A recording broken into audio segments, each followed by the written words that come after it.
He was searching for big box PC games at a local secondhand bookstore. What he found was 21 metal albums he had never heard before. This is Thrift Blast.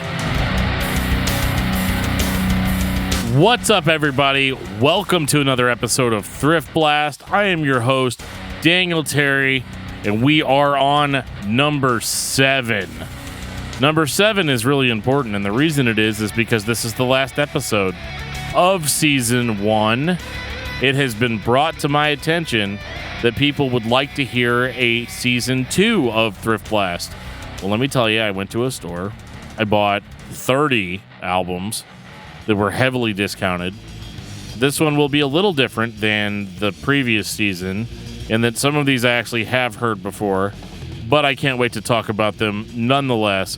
They are thrifts. They will be delivered in a blast fashion, just like this previous season.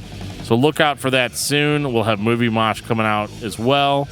But let's get into it. Episode 7 of Thrift Blast.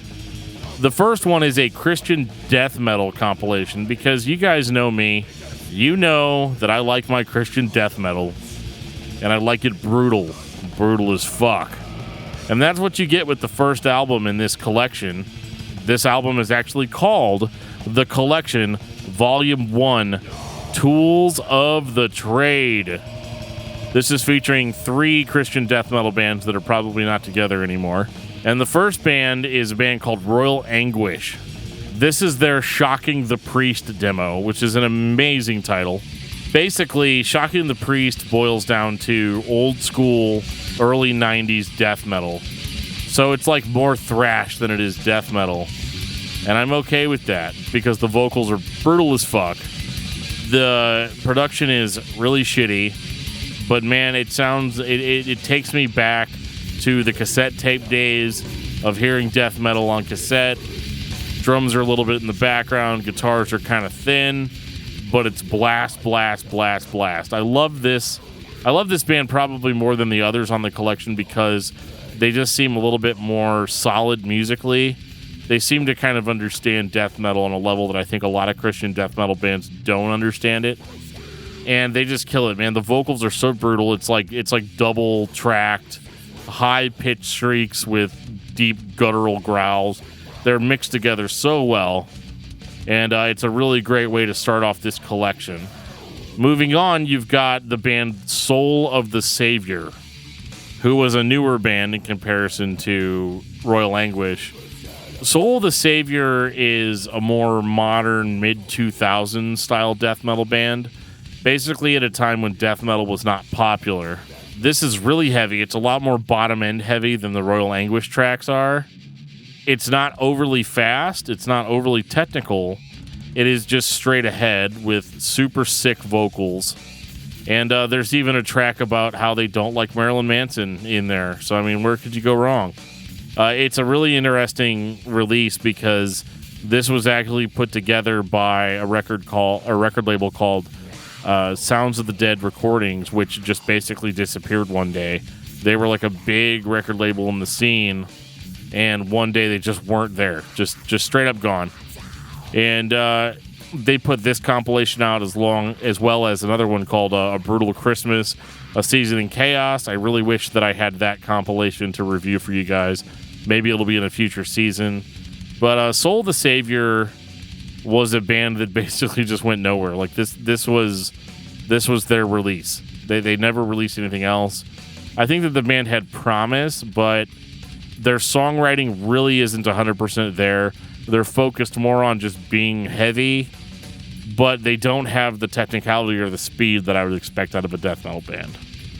The third band on this compilation is called Tortured Conscience, and they're like the exact opposite of Soul the Savior. These guys are heavy as hell, like literally one of the most brutal Christian death metal bands that I've ever heard. The vocals are like grindcore variety, and I think that's really what you'd want to call a band like Tortured Conscience. They were more death grind than straight death metal. So they're a little bit heavier, they're a little bit faster. The vocals are like really sick, really grindcore. Sounds like a fucking rock being dragged across stone pavement. It's just really brutal. I love the way it sounds. This was their first demo they released, and then they actually went on to release a full-length album with a different vocalist. And I actually prefer this demo to the full-length because the full-length was very, what's the word? The vocalist just sounded more Napalm Death, whereas the vocalist sounds more Carcass on this release. The next album that I have on the chopping block is another Christian death metal album called Cold Black Piece of Flesh by a band called Sacrificium. This is brutal as fuck. The band has a little bit of like Gothenburg European metal influence, which makes sense because apparently the band is from Germany. They talk about a lot of stuff. There's actually some anti-abortion songs in here. These guys are heavy, they're fast, they're guttural, they're technical. They're the whole package, and it's a full-length release. And you kind of can't go wrong with it, but good luck finding it. It's actually, I couldn't believe how much this record goes for on like Discogs and stuff. And I just bought it for like not that much as a thrift. So I got lucky on that one. It's not the greatest death metal album I've ever heard, but if guttural death metal is your thing, Sacrificium is one of the best bands in that genre. Now I'm going to have to go a little bit negative because, well, it's me. The third release I have is by a band called Black Astrology. And unfortunately, that is not a hip-hop black metal project. I feel like it should be, but it's not. It's a wasted opportunity. The album is called Kingdom of Ghosts.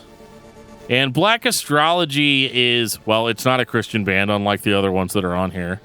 When you're looking at the back of the album, you have three dudes in corpse paint, and they look fucking ridiculous. Like, beyond, like, immortal levels of cheesiness.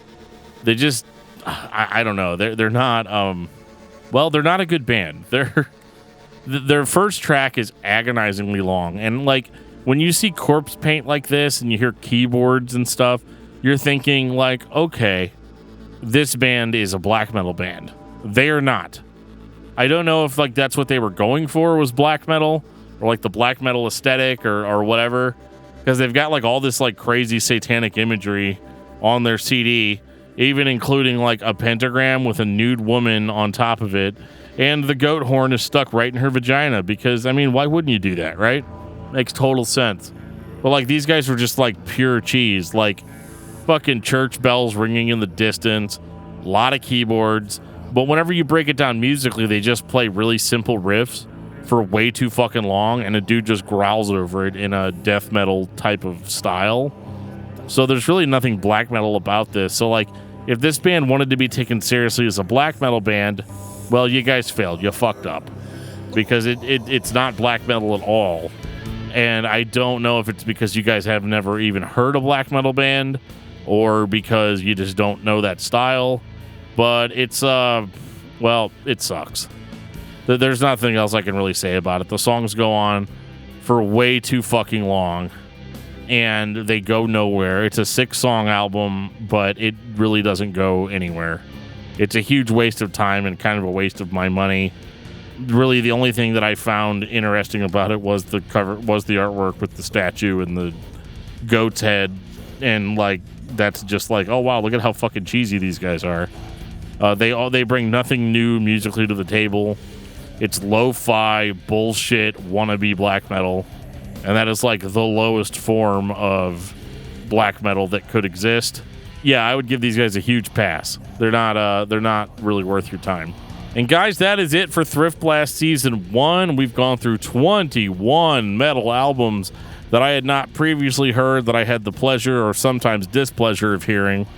If you guys want Thrift Blast Season 2, let me know. I've got it prepped up. I absolutely can do it. But we're going to take a little bit of time off from that and move on to Movie Mosh. Look out for that podcast soon. Let us know how you feel about Thrift Blast. Reach out to us on Facebook. Reach out to us on Twitter. Send us an email at danandjoeshow@gmail.com. Let us know how you feel about Thrift Blast and if you guys want a Season 2. And for Thrift Blast, I've been your host, Daniel Terry. We'll see you guys soon on Movie Mosh.